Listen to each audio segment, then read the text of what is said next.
Tossing Grenades at Windmills podcast.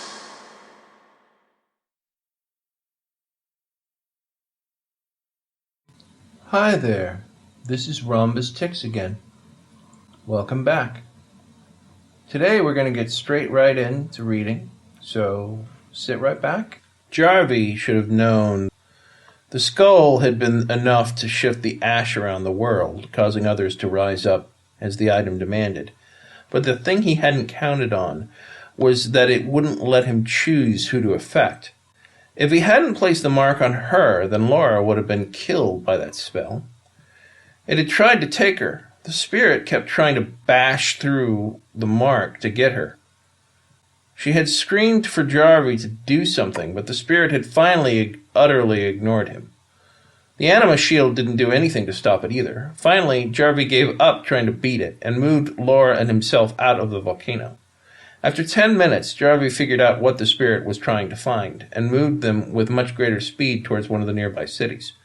The closer they got, the less the spirit attacked Laura. After 20 minutes had passed, it flew away with blinding speed towards a nearby farmhouse. He knew he had to find the person the spirit inhabited as quickly as possible. There were few people in the world who really understood magic. According to Chaos, there were only about 10 who would really understand the secrets of the Protonomicon, and Jarvi was the only one willing to use it for what it had been intended for. Yet at the moment, he was having his first real regrets. Having power was nice, but Chaos wasn't kidding when he said that he was lending Jarvi power. This wasn't his, and he really couldn't control it. The figure that stepped through the darkness into the farmhouse was svelte and had a certain light about her, literally. Tiny flames swooped and turned around her, and the fire danced behind her with violet eyes. She knelt in front of Jarvi. "What is thy bidding, my master?" Jarvi had intended for the fire zombies to have minds, but in retrospect he should have realized that what he wanted was to have some say as to what that mind was going to be.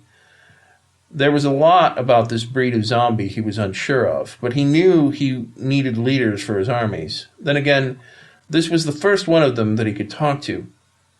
"What? Do you know what you can do?" She looked confused. "I don't know, master. I had hoped you would know," Jarvi sighed. Of course it wasn't going to be that easy. Well, he had things to do, so he wasn't going to waste time with her. Either it worked or it didn't. "I want you to go and find me about 12 people who are qualified to lead my legions. We're going to go find Oscar, Kevin, Doc, and Beads, and we are going to kill them in the next 2 weeks, before the moon is full. Do you understand?" "Yes, master." And with that command, wings of solid fire spread out from behind her as she leapt up into the air. Jarvi was pleased. He picked Laura up and started moving east as quickly as he could. He had one final element of his plan before he took on the others. He knew where they were, of course. The Snarks had told him everything. Dr. Ozark felt something hit her like a ton of bricks trying to kill her free will. And then, just as quickly, it was gone. She didn't know what this guy had just told her, but she didn't care. She took her gun and shot him. He didn't even have the grace to look surprised. She shook her head and smiled. It only took her a few seconds later as she started to get up again when she realized her mistake. She shot him in the head again, and he dropped like a rock, though she had to empty her clip to do enough damage. Stupid small-caliber pistols. A Magdalene Smythe found out that he had a bit of celebrity death pool 3 years ago. Before then, he'd been known as one of the easiest-going guys in Hollywood. Most people actually thought he was dead. He hadn't really yelled at anyone because of it, but he had become obsessed with living as long as he could just to piss them off. There was nothing personal about it. He just felt that anyone who would bet on something so macabre shouldn't be rewarded for their efforts, especially if they were betting on him. So when he'd heard about rumors involving an impending zombie apocalypse, he decided he would have some fun and liquidate a few assets. He bought an entire arsenal of illegal weaponry and turned his Palo Verde home into a small fortress. Now he wished he'd watched a lot more zombie movies and a little bit less of the westerns he'd starred in. There were 8 lit people living with him right now. He hadn't had the heart to turn any of them out. Sure, the apocalyptic survival guide said his odds of living increased if he was heartless, but quite frankly, what was the point if he did? They'd all been quite impressed when the cleaning woman they'd buried 3 days ago had crawled out of her grave and nearly strangled his mailman. Well, former mailman. He didn't think anyone would be delivering anything for a while. A Magdalene looked out at the group of 20 of the new zombies. It wasn't fair, really. They were people who he'd killed defending his homestead, and now he had to do it all over again. He sighed as he loaded the shell and aimed his vintage World War II bazooka at the closest one. He did not have enough of these shells to fight them all off. When the first went away, he loaded it with the second. 2 of the kids began shooting guns at them. The zombies ignored them. "Quit wasting ammo," he shouted to the kids. These zombies might eventually go away, but crazy people weren't ever going to go away. He had faith in humanity. He'd done charity work all over the globe, and he knew that people were capable of amazing generosity, but also astonishing cruelty. A lot of people were going to die from this, but if there was any chance at all they were going to survive, they would. Assuming that this wasn't the end of the world, he decided that getting old meant he thought too much. He splattered another zombie with a bazooka.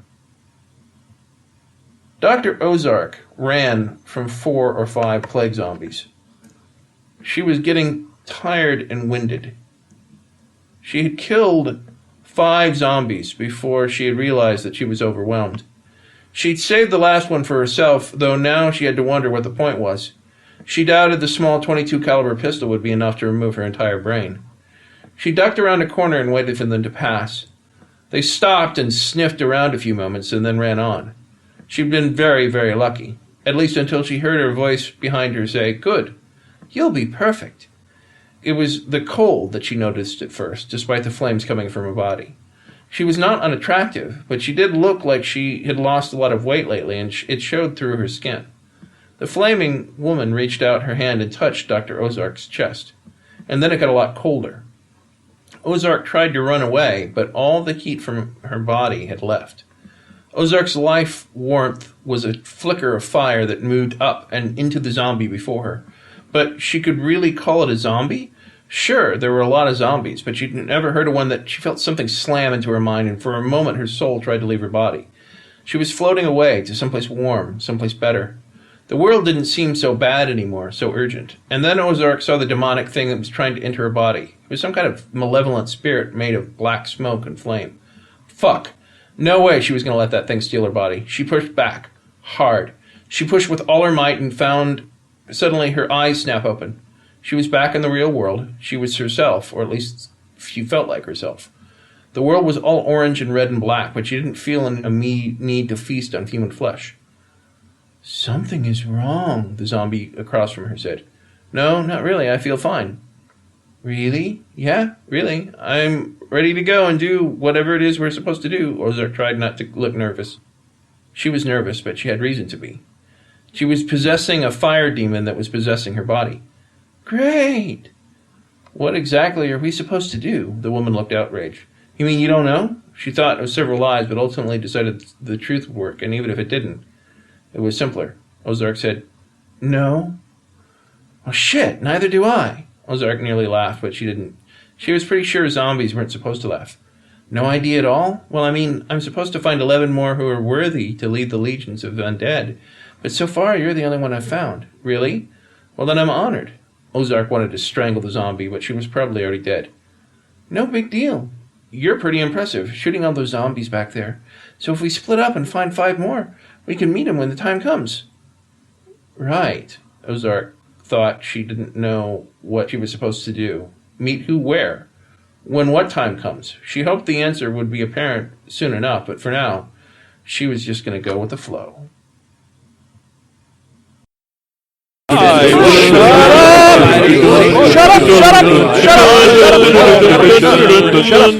Shut up!